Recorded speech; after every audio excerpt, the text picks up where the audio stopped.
Bonjour chers amis, je viens avec vous sur cette vidéo étudier un peu la relation que nous avons à notre âge et la façon dont nous considérons les divers âges de la vie. Pour enfin arriver à un âge avancé et l'accepter ou pas. Lorsqu'on est petit enfant, on a envie de grandir, on a envie de vieillir. Les enfants sont heureux de souffler les bougies de leur gâteau d'anniversaire. Et plus il y en a, plus ils sont heureux. Parce que grandir, gagner chaque année une bougie, c'est gagner chaque année, se rapprocher chaque année de ce privilège d'être adulte et enfin grand, quand tu seras grand. Il y a diverses marches à gravir pour devenir grand. La première importante étant celle que l'on appelle l'âge de raison. Généralement situé vers 7 ans, on dit que les enfants atteignent l'âge de raison. Et c'est très curieux parce qu'en fait, avez-vous déjà vu un enfant de 7 ans raisonnable qui soit en bonne santé? Moi non, personnellement. Donc l'âge de raison, c'est la première étape vers ce grandissement. Et puis après, on va arriver au moment de l'adolescence vers l'âge ingrat. Pour arriver enfin, progressivement, année après année, à l'âge mûr. Puis, à l'âge canonique. L'âge canonique qui, à l'époque où il a été ainsi baptisé, était celui, chez les Romains, chez les Grecs aussi peut-être, je crois, pouvait participer à la vie de la cité en s'engageant au Sénat, dans les diverses assemblées de la citoyenneté. Cet âge canonique n'était pas n'importe lequel, et c'est bien la preuve que ces civilisations-là connaissaient la nature humaine et son développement, puisque l'âge canonique c'était 42 ans. Et que personne ne pouvait mettre son grain de sel dans la vie de la cité et du pays avant d'avoir franchi 42 ans. Et d'avoir ouvert un certain nombre de capacités pour comprendre la vie. Et puis après, la maturité augmente, n'est-ce pas? Avec, nous l'espérons, la sagesse, jusqu'à atteindre ce que l'on a longtemps appelé le troisième âge. Il y a l'âge de l'enfance, du grandissement, il y a l'âge adulte, et puis après, eh bien, on ne voulait pas dire qu'on était vieux, alors il y avait le troisième âge. Et puis maintenant, comme la vie s'allonge, paraît-il, on a aussi un quatrième âge. Bon, à partir du moment où les gens atteignent un certain âge, et surtout de nos jours, longtemps cela a été réservé aux femmes, mais maintenant beaucoup d'hommes sont pires que les femmes là-dessus, eh bien ils s'inquiètent de leur âge, vérifient la moindre ridule, le moindre cheveu blanc, vont se dépêcher d'aller faire enlever les rides par des moyens plus ou moins esthétiques, voire chirurgicaux, vont se dépêcher d'aller masquer ces cheveux blancs. Pourquoi? Pour ne pas montrer, à moins que ce soit pour ne pas voir, qu'ils avancent en âge. Et que quand on avance en âge, eh bien on avance vers une issue. Tout le monde sait que la vie est une maladie mortelle, n'est-ce pas? Et que plus on avance en âge et plus on se rapproche du terme, même si, fort heureusement, on ne connaît pas la date du terme. Il y a quelque temps, il faut bien qu'il y ait des avantages, grâce à cette fameuse maladie qui nous a tous enfermés à la maison, de nombreuses personnes ont commencé à relativiser les choses. Ont commencé à relativiser l'importance de se présenter comme quelqu'un de toujours jeune et dynamique en pleine forme. Et puis l'apparence l'apparence si importante quand on sort de chez soi et qu'on va se montrer à l'extérieur, a commencé à perdre un peu d'importance. On a même vu apparaître tout un tas de mouvements incroyables en mode arrêtez de vous laver, arrêtez de vous habiller aussi. Il y a des gens qui ont passé les confinements entièrement en pyjama et, euh, et un petit peu crado à force de ne pas se laver pendant un mois ou deux. On est passé d'un extrême à l'autre, d'une polarité à l'autre. J'ai lu, et c'est peut-être ce qui m'a donné envie de faire cette vidéo. J'ai lu ce matin un article, une interview, une intervention en tout cas, d'une femme, une belle femme, au demeurant, qui disait je viens de faire mon coming out. Vous connaissez le terme de coming out, on en parle énormément, c'est-à-dire que cela signifie avouer quelque chose d'inavouable. Alors, cela a été mis en place pour les préférences sexuelles, où on faisait son coming out pour avouer que l'on n'avait pas les mêmes préférences sexuelles que l'orthodoxie, que celles que l'orthodoxie recommandait. Et là, cette femme dit, je viens de faire mon coming out, je viens d'avouer mon âge. Ça m'a un peu interpellée quand même. Ça m'a un peu interpellée qu'elle considère que avouer son âge est une sortie du placard, quoi, et vraiment un, un, un effort, un acte de courage surhumain. D'autant plus que cette brave dame est relativement jeune, elle n'a que 60 ans. Donc, avouer son âge à 60 ans, bon. Mais jusque-là, elle n'avait pas osé l'avouer. Donc elle a doublement franchi le pas en disant qu'elle avait 60 ans, en avouant qu'elle avait 60 ans. Elle a accepté de ressembler à une femme de 60 ans. Elle a arrêté de se teindre les cheveux. Elle a laissé ses cheveux devenir blancs, puisqu'il semblerait qu'elle les ait eus complètement blancs. Et elle a assumé, comme on dit. Elle a assumé, c'est-à-dire qu'elle a accepté de porter son âge. Et donc, pourquoi est-ce que ça m'a interpellée? Parce que je trouve ça quand même étrange qu'on résiste au vieillissement, qu'on refuse de vieillir, qu'on se bloque à un certain âge dans les apparences, parce qu'on n'accepte pas ce temps qui passe. Et c'est bien que d'un seul coup, elle ait choisi de rattraper le temps perdu et de recoller à son âge. Ça a dû être assez dur pour elle, finalement, de prendre 20 ans d'un coup. Mais c'est bien qu'elle l'ait fait. Et j'ai trouvé aussi vraiment très intéressant de voir tout ce mouvement, justement, après les confinements, où on ne pouvait plus aller chez le coiffeur, on ne pouvait plus aller quelquefois librement dans les magasins pour choisir la teinture qu'on aurait pu se faire à la maison pour remplacer celle du coiffeur. Et il y a aussi beaucoup de personnes connues, entre guillemets, qui ont donné l'exemple.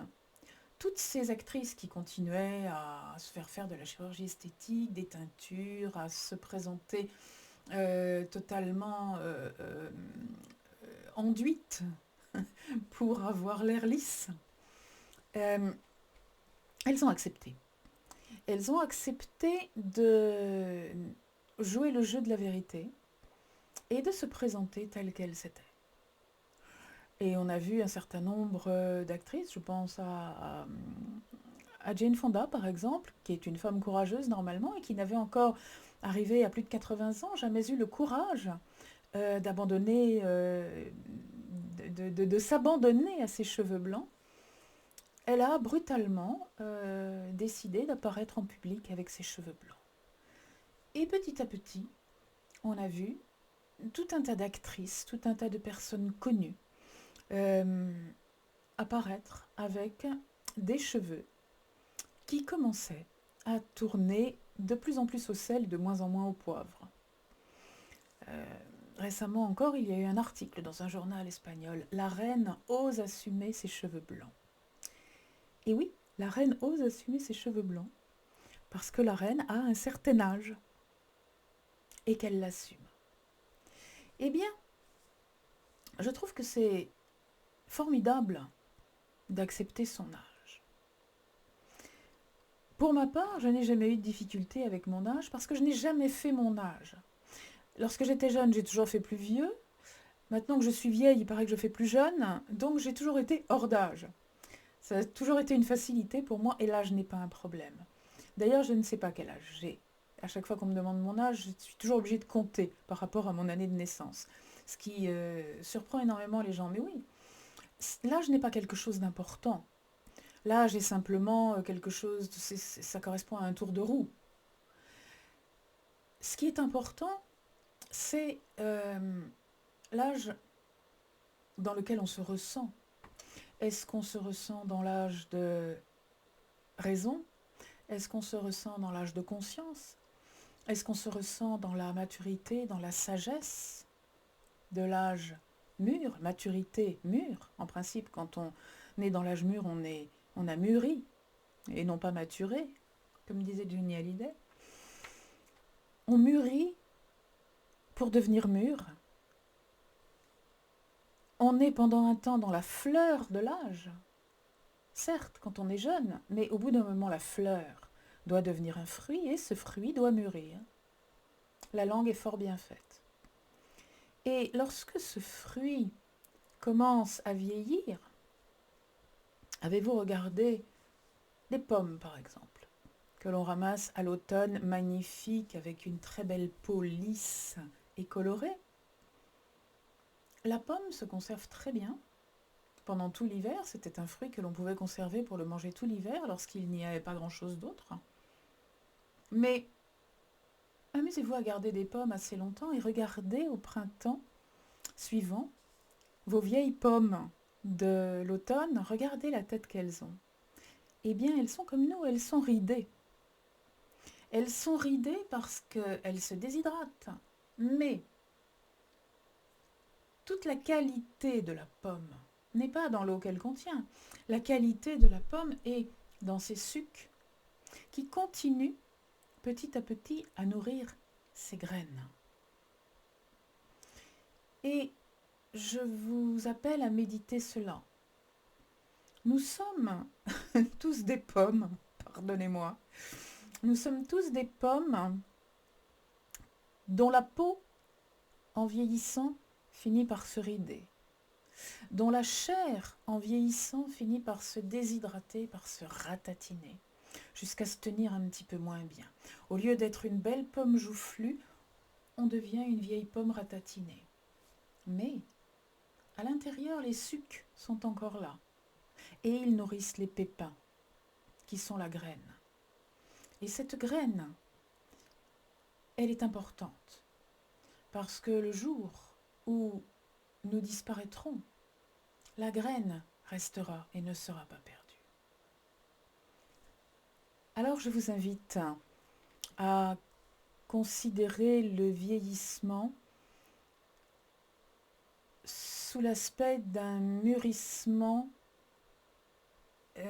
poussé à son extrême pour donner à la graine le meilleur de lui-même, pour donner à la graine le meilleur du fruit. Oui, c'est vrai, vieillir, ça n'est pas facile. Ça n'est pas facile et ça n'est facile pour personne. Chacun ses problèmes. Ça n'est pas facile pour ceux qui ont vécu toute leur vie pour leur activité professionnelle parce que vieillir, pour eux, c'est synonyme d'être inutile. Si on n'a pas eu autre chose que son activité professionnelle, on se sent inutile. Vieillir, pour ceux qui ont aimé avoir des activités qui nécessitaient un physique puissant et performant, c'est difficile.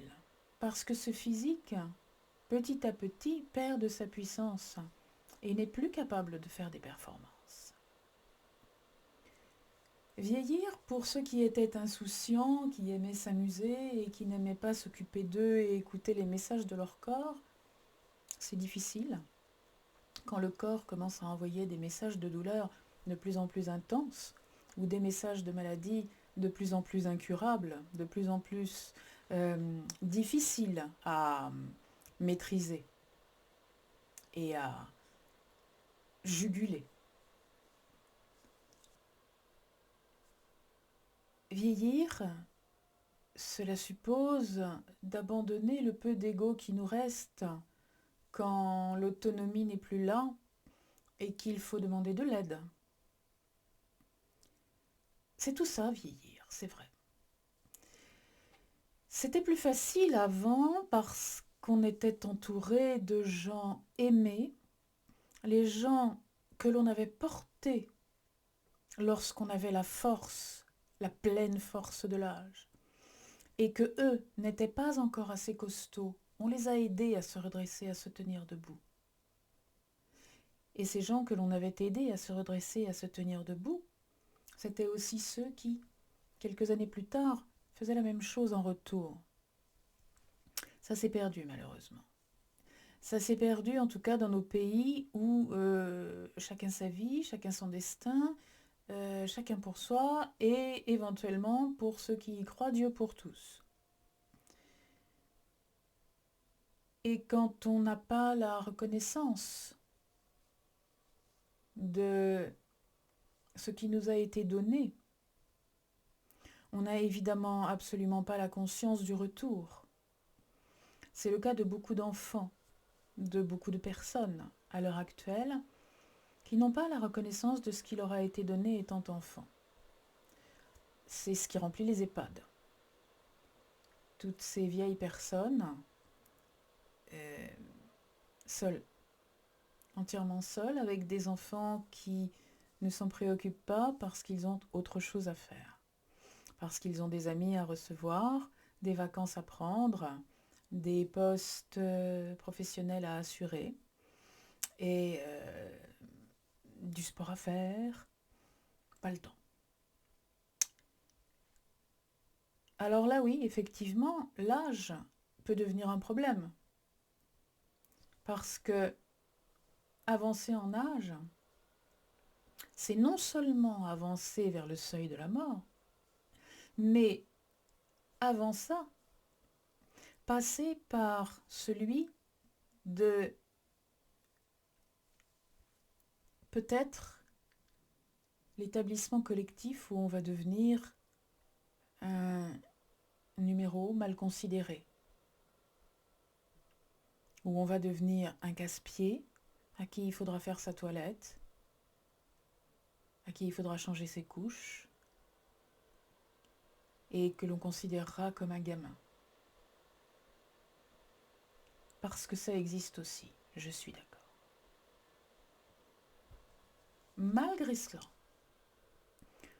tous ces gens maltraités, pour la plupart dans des établissements collectifs, et je ne dis pas ça pour le personnel parce que je connais beaucoup de gens qui travaillent en EHPAD, des aides-soignantes, qui sont des personnes qui ont très bon cœur, mais on ne leur donne pas les moyens d'être empathiques, on ne leur donne pas les moyens de s'occuper convenablement des personnes dont elles ont la charge.